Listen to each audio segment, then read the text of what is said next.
Le football est facile, mais il est difficile de jouer facile. Togo RDC, match plus attendu dans cette semaine. Rappelez-vous, le match allait quand ces deux belles équipes s'étaient affrontées.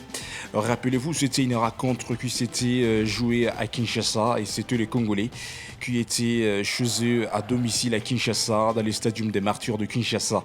Alors, rappelez-vous que c'était les Léopards qui ont triomphé les Togolais sur les scores de 1-0. Alors, nous tous, nous sommes en train d'attendre avec passion le match retour. Et ça sonne mal parce que ça reste la 9e rencontre phase éliminatoire mondiale 2026.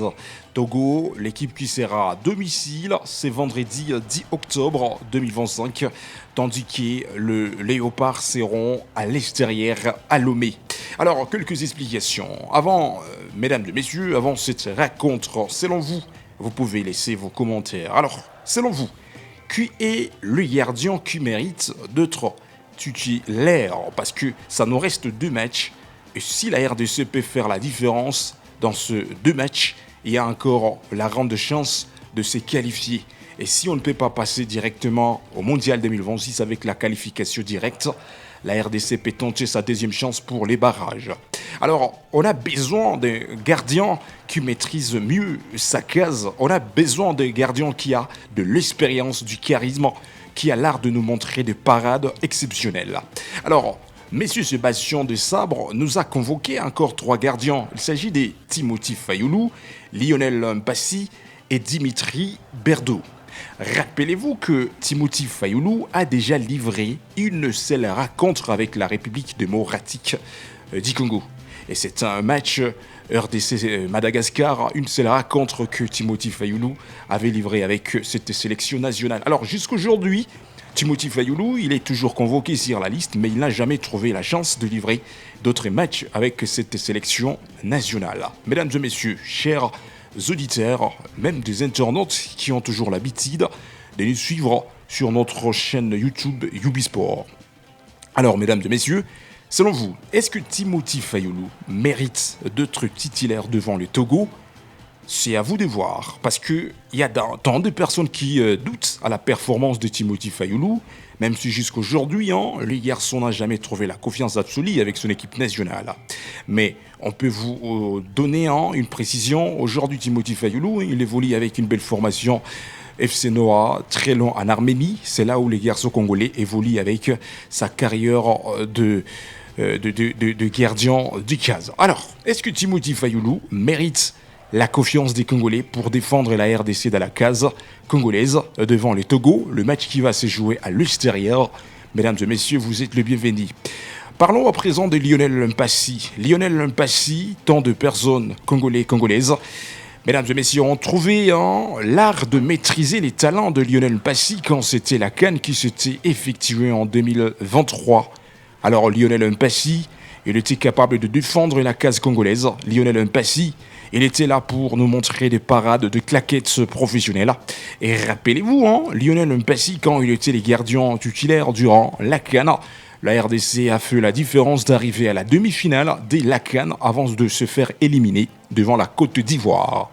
Mais on notera que la RDC, à cette période-là, l'équipe congolaise a terminé à la 4e place et Lionel Mpassi, il était les gardiens titulaires durant toute une compétition africaine, la CAN.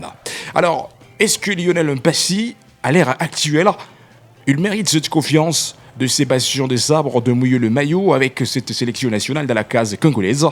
Mesdames et messieurs, en tout cas, vous êtes les bienvenus. Laissons vos commentaires. Terminons avec Dimitri Berdo, le 3e gardien convoqué par M. Sébastien Desabre. Alors, depuis qu'on a commencé la phase éliminatoire mondiale 2026, on a toujours l'habitude de voir Dimitri Berdo, le gardien qui était toujours avec cette sélection nationale. Il y a quelques semaines passées déjà, quand c'était le match de la 8e journée RDC-Sénégal, c'était Dimitri Berdo qui était le gardien titulaire avec la République démocratique du Congo. Rappelez-vous quand la RDC, l'équipe qui avait triomphé avec le score des 4-1, l'équipe de cette belle formation Soudan du Sud, c'était Dimitri Berdo qui était toujours le gardien titulaire. Alors, selon la performance actuelle, parce que Dimitri Berdo, jusqu'à-là, il n'a jamais signé avec un club dans lequel il va évoluer avec cette nouvelle saison 2025-2026. Et donc, il reste sans avoir trouvé un club. Alors, une petite analyse. Selon vous, est-ce que Dimitri Berdo mérite d'être le gardien titulaire pour affronter d'abord le Togo? Parce qu'on ne peut pas penser à l'équipe soudanaise pour le compte de la 10e journée avant que la RDC affronte d'abord le Togo. Raison pour laquelle Ubisport, nous sommes en train de réfléchir ensemble. Quel est les gardiens qui méritent la confiance de Sébastien Desabre, la confiance des Congolais et Congolaises, toutes les personnes qui seront derrière cette nation congolaise pour affronter les Togo. Et nous sommes en train de vous rappeler, mesdames et messieurs, ça sera le match qui va se passer à l'extérieur de la République démocratique du Congo. C'est à vous de choisir, après avoir analysé, est-ce que Timothy Fayulu mérite mieux d'être les gardiens titulaires devant le Togo, selon vous? Est-ce que Lionel Mpassi mérite d'être les gardiens titulaires, selon vous? Et si vous pouvez choisir aussi Dimitri Berdo, vous êtes le bienvenu de nous le dire officiellement dans les commentaires et ça nous fera plaisir. Alors, à part les gardiens, Ubisport, on peut se donner le luxe d'analyser aussi la ligne offensive parce que la meilleure équipe, c'est l'attaque. Alors, on a besoin de ces attaquants-là qui seront capables de marquer parce que la RDC aujourd'hui, à ce niveau, on a besoin de la victoire. On n'a pas besoin de match nul. On n'a pas besoin d'une défaite. Donc, il faut gagner la rencontre. Gagner, ça veut dire qu'il faut avoir les attaquants qui auront la chance et cette compétence de bouger les filets et donner les 3 points à l'équipe nationale congolaise pour espérer à équilibrer les calculs avant que cette trêve se termine. Alors là, nous sommes en train de voir d'abord Fiston Mayele Kalala. À l'ère actuelle, Fiston Mayele, il fait la différence avec FC Pyramide en Égypte. Depuis la saison passée en Afrique, il a été élu le meilleur arbitre de la Champions League africaine de la CAF. Dans cette nouvelle saison, Fiston Mayele Kalala, c'est le joueur, l'attaquant de pointe, qui est capable de s'offrir à lui tout seul les doublés, les triplés dans un seul match. Et donc, nous sommes en train de juger la performance de Fiston Mayele Kalala pour le moment. Les garçons, la performance reste positive. Alors, est-ce que Fiston Mayele Kalala sera titularisé de A jusqu'à Z pour affronter les Togo? Une question qui bouleverse la tendance côté République démocratique du Congo. Mais selon Ubisport, nous sommes en train de le confirmer. À l'ère actuelle, Fiston Mayele Kalala mérite d'être titulaire avec cette sélection nationale parce que c'est un bon attaquant pour les Bouma. Parlons à présent de Samuel Essende. Les noms qui se répètent toujours sur la liste, mais jusqu'à-là, Samuel Essende n'arrive pas à trouver la chance de livrer le moindre match avec cette sélection nationale. Selon vous, est-ce que Samuel Essende, lui aussi, mérite de jouer les quelques minutes avec la République démocratique du Congo? Parce que Samuel Essende, côté physique, il est exceptionnel. Il peut marquer avec la frappe tendue, il frappe à distance. C'est la qualité appropriée à Samuel Essende. Alors, est-ce que Sébastien Desabre misera sur la compétence de Samuel Essende? Parce qu'à part lui, nous sommes en train de voir les doyens, Cédric Bakambu, et ça nous reste 2 matchs. Est-ce que Cédric Bakambu peut commencer sur le banc des touches? Et pourtant, c'est lui qui a toujours eu l'habitude de marquer après avoir terminé ces quelques matchs précédents. Rappelez-vous, devant le Soudan du Sud, Bakambu avait marqué, il a même marqué le Sénégal. Est-ce que Bakambu peut commencer sur les bancs de touche? Est-ce que Bakambu peut être titulaire? Mesdames et messieurs, c'est à vous de nous le dire. La liste s'augmente avec Brian Chipenga. Pour lui, ça sera la première fois de livrer peut-être un match avec la République démocratique du Congo si l'entraîneur trouvera cette opportunité de nous faire confiance. Mesdames et messieurs, mais Brian Chipenga, même si c'était les joueurs méconnaissables côté RDC, mais Ubisport, nous sommes en train de les confirmer. C'est un joueur engagé, c'est un attaquant engagé.